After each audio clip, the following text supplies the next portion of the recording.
It's time for some real education. To Kill a Mockingbird by Harper Lee was instantly successful and widely read in high schools and middle schools in the United States. Written in 1960, it's become a classic of American literature, having won a Pulitzer Prize.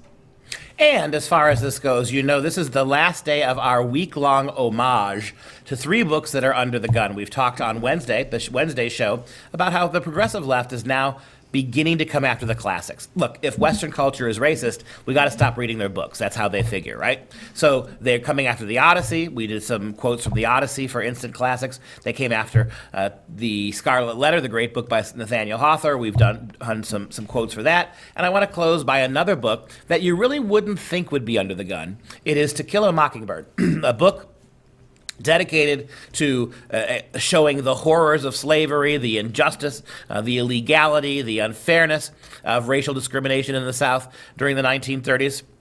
But nevertheless, the book has a white hero, according to the left. Atticus Finch is white, and therefore the book has to be pulled off the shelves because it also uses the N-word and it has a white hero, not a black hero. So I want to share with the readers in Instant Classics another quote from the book. And remember, this is the kind of stuff that white liberal public school teachers don't think should be exposed to your kids. This kind of writing, this kind of thinking. This particular quote comes from Maelle Ewell. She is the white woman who has a consensual sexual encounter with Tom Robinson and then freaks out because of what people may think of her, and she turns that consensual encounter into rape.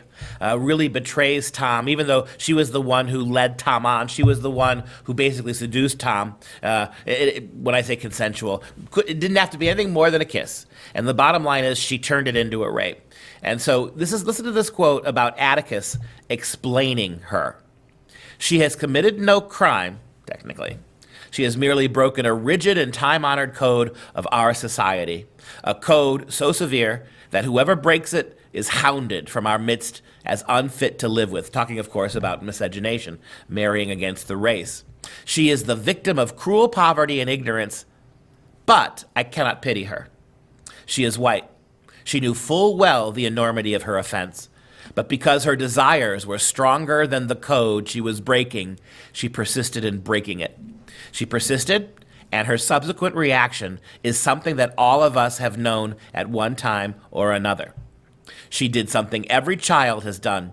She tried to put the evidence of her offense away from her. But in this case, she was no child hiding stolen contraband.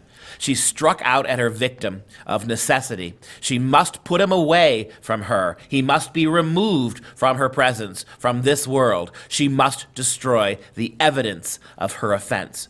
She's poor. She's uneducated. She's only living by a Southern code that prohibited whites and blacks to interact physically. That wasn't necessarily her fault, but when push came to shove, the code was bigger than her bravery. I have no sympathy for her, this white woman, Atticus says, nor should he, and nor should you.